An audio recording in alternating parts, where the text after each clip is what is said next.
중국 내수용 제품을 저는 잘 소개를 안 하는데 이 제품은 개성이 너무 강한 제품이라서 소개를 안 할 수가 없네요. 태친.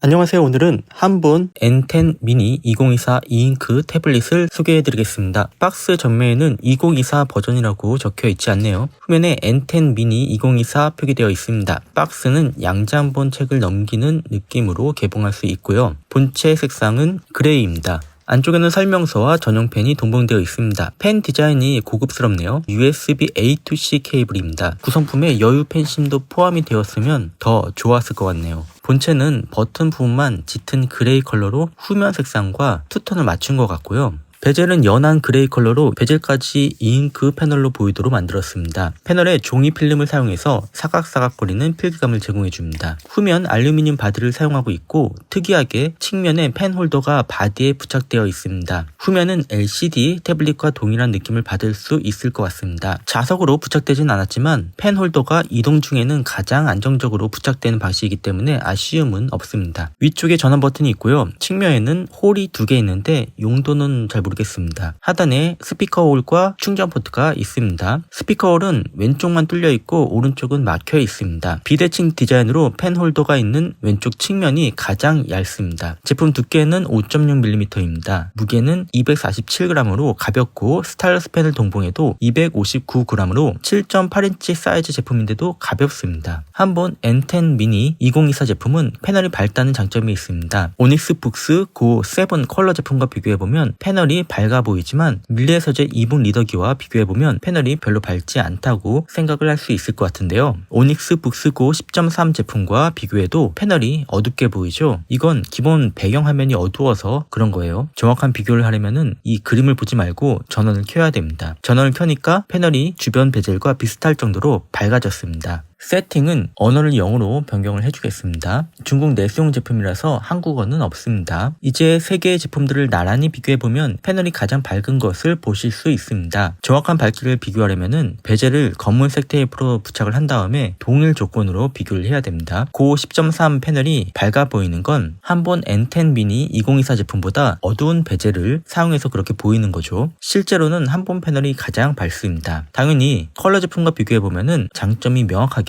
보입니다. 한본 N10 미니 2024 제품과 고 10.3 제품은 프론트 라이트 모듈이 없어서 패널이 밝다는 장점이 있지만 고 10.3 제품은 그물망 패턴이 있기 때문에 영향을 조금 받습니다. 밀리의 서재 2분 리더기는 프론트 라이트 모듈이 있지만 패널이 밝다는 장점이 있습니다. 버전 업데이트가 있는지 확인해 봤는데 1.0.92 버전이 최신 버전으로 표기됩니다. 제가 중국 내수용 제품을 소개하지 않는 이유는 구입한 다음에 손이 많이 간다는 단점이 있기 때문입니다. 한본 N10 미니 2024 제품도 중국 내수용이기 때문에 구글 플레이 스토어가 없습니다. 초기 설정만 빠르게 보여드릴게요. 인터넷을 열어서 오로라 스토어를 다운로드 받아줍니다. 저는 최신 버전을 다운로드 받았습니다. 다운로드 받은 파일을 한본 제품에 옮겨서 설치를 해주면 됩니다. 설치가 완료되면 이렇게 오로라 스토어가 보이게 됩니다. 요즘에는 밀리의 서재 앱이 업데이트되면서 특정 회사 제품들은 구글 플레이 스토어에서 밀리의 서재 앱이 보이지 않는 문제가 있습니다. 오로라 스토어에서는 정상적으로 밀리의 서재 앱이 보입니다. 그러니까 여기서 설치를 해주면 됩니다. 홈 화면에서 앱이 최대 3개까지 보이게 됩니다. 이걸 제가 자주 사용하는 앱으로 교체해 보겠습니다. 앱 옆에 점 3개 보이시죠? 이거를 누르게 되면은 앱 서랍으로 이동이 됩니다. 우측 상단에 편집 버튼 누르고 기존 앱 3개를 빼줍니다. 그리고 아래에서 자주 사용하는 앱 3개를 찾아서 넣어주면 됩니다. 됐습니다. 이제 빠져나가면 홈 화면에서 방금 추가한 3개의 앱이 등록되어 있습니다. 앱스토어 문제는 해결했지만 공포스러울 정도로 많은 물리키 버튼 문제도 해결이 필요합니다. 이것 때문에 구입을 망설이는 분들도 있을 것 같습니다. 저걸 다 외워서 사용할 생각을 하면은 벌써부터 머리가 아파오는데 이런 라벨 스티커로 간단하게 해결해 보겠습니다. 각 기능에 맞춰서 그림으로 표기를 해줬습니다. 새로 고친 버튼이 어떻게 생겼죠? 밀리의 서재 2분 리더기를 보면서 원형 화살표가 있네요. 이걸로 사용할게요. 다중 선택창 아이콘도 어떻게 생겼는지 기억이 잘 안 나는데 3개의 줄로 되어 있네요. 똑같이 그려줄게요. 됐습니다. 물리키가 많아서 헷갈렸던 단점을 이렇게 스티커 하나로 해결했습니다. 정리를 할게요.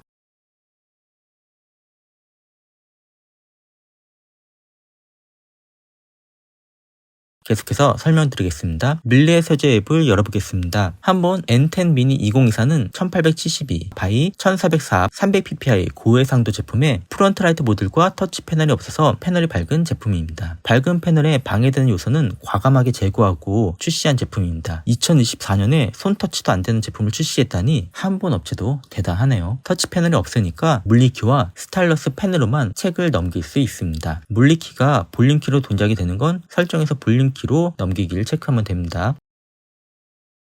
화면 갱신 속도는 이 정도입니다.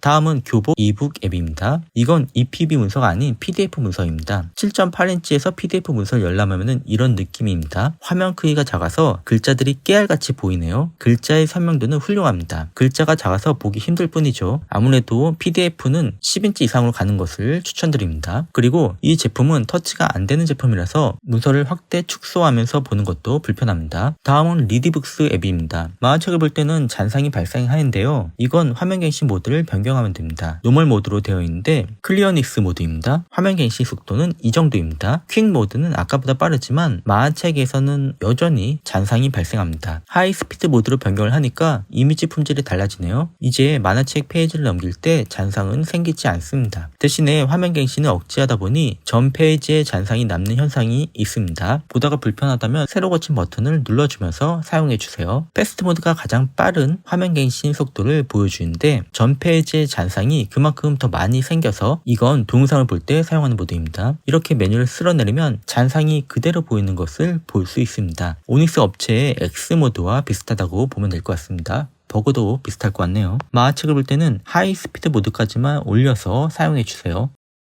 다음은 알라딘 이북 앱입니다. 아까 리디북스 앱에서 하이 스피드 모드로 변경을 했었는데요. 노멀 모드로 변경이 되어 있습니다. 앱마다 모드가 고정이 된다고 보면 될 것 같습니다. 다시 리디북스 앱을 열어보면 하이 스피드 모드로 고정이 되어 있습니다. 오닉스 제품은 전체 조정 옵션과 앱마다 조정 옵션이 별도로 있고 전체 조정 옵션보다 앱마다 조정 옵션이 우선순위로 설정이 되어 있는데요. 한본 제품은 개별 옵션으로만 조정이 가능해서 사용하는 데는 더 직관적입니다. 계속해서 알라딘 이북 앱에서 설명을 이어갈게요. 물리키 사용 가능하고요. 페이지 넘김 속도도 괜찮습니다.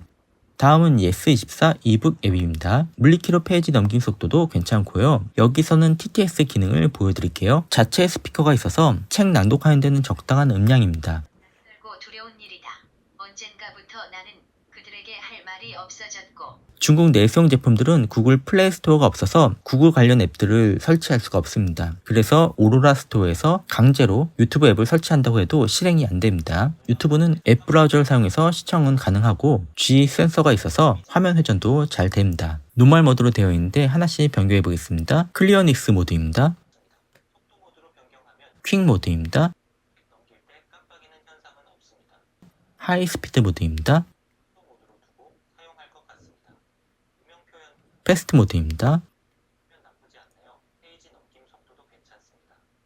스피커는 TTS 용도라서 품질이 좋지는 못합니다. 음악을 들어보면서 설명을 드리겠습니다.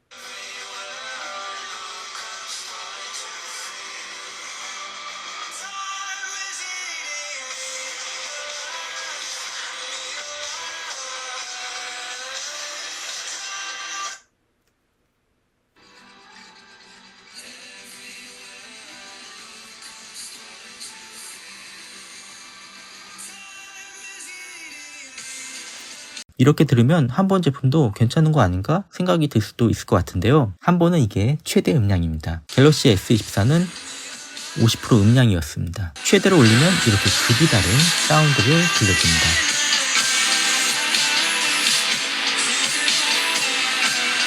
그래서 한본 제품은 TTS 용도 정도로만 사용하는 게 좋습니다. 마지막으로 필기 성능인데요. 전작은 4096 필압이었는데 2024 버전은 8192 필압으로 업그레이드 되었습니다. 전작과는 가장 큰 차이점입니다. 필압의 개선점은 확실하게 느껴집니다. 리마커블 제품처럼 오직 필기를 위해서 출시한 제품답게 필기 느낌은 괜찮습니다. 고 10.3 제품과 비교하면 필기 느낌이 많이 다릅니다. 한본은 마찰이 강해서 펜이 갈리는 느낌을 주는데 고 10.3 제품은 펜이 부드럽게 이동하면서 사각사각거리는 느낌을 줍니다. 필기를 했을 때 한본이 더 예쁘게 써진 것 같습니다. 그러나 마찰감이 강해서 장시간 필기를 하면 손에 피로감이 좀 있을 것 같고요. 사각거리는 소리나 느낌도 살짝 과하다는 느낌이 있습니다. 서걱서걱 표현이 맞겠네요. LCD 태블릿 필기감에 익숙한 분들에게는 한본 N10 미니 2024 제품보다는 고 10.3 제품이 좀 더 맞을 수도 있을 것 같습니다. 펜 팁을 보면 한본 제품이 더 뭉툭합니다. 한본은 와콤 EMR 특허가 만료된 이후에 EMR 기술을 활용해서 독자적으로 스타일러스 펜을 지금까지 개발하고 있습니다. 그래서 와콤 EMR 펜이나 삼성 S펜과는 호환이 안 됩니다. 그냥 한본 EMR 펜인 거죠. 시중에서 쉽게 구입할 수 있는 펜이 아니기 때문에 펜을 분실하지 않도록 조심을 해야 됩니다. 펜 자체는 훌륭하게 만들었습니다. 오닉스 제품에서는 고가 제품에서만 볼 수 있는 펜 끝에 지우개 기능도 한본은 기본으로 있습니다. 이 펜 끝에 지우개 기능을 사용하면은 문구점에서 판매하는 지우개 달린 펜 있잖아요. 그것과 같은 감성을 느낄 수 있습니다. 물론 가운데 버튼으로 지우개 사용도 됩니다. 고 10.3 제품은 펜 끝에 지우개 기능은 없습니다. 대신 자성이 있어서 측면에 부착할 수 있습니다. 한본의 펜 홀더가 더 감성이 있긴 하네요. 배터리는 3500mAh이지만 이걸로 책과 필기 외에는 사용할 일이 없기 때문에 배터리의 부족함은 없을 것 같습니다. 안드로이드 11이 탑재되어 있는데 향후 몇 년간 사용하는데 문제는 없을 것 같고요. 램 4GB, 스토리지는 64GB 모델도 있는데 제가 구입한 모델은 램 2GB, 스토리지 32GB 모델입니다. 그리고 이잉크 태블릿 제품들에서 흔하게 사용하는 락칩의 RK3566AP를 사용을 하고 있습니다. 구입은 타오바오 직구나 구매 대행을 이용을 해야 됩니다. 중국 내수용 제품을 저는 잘 소개를 안 하는데 이 제품은 개성이 너무 강한 제품이라서 소개를 안 할 수가 없네요. 2024년에 아날로그 감성을 디지털로 재현한 이잉크 태블릿 한본 N10 미니 2024 제품을 소개해드렸습니다. 다음에 더 재밌는 제품으로 찾아뵙겠습니다. 다음에 또 봐요.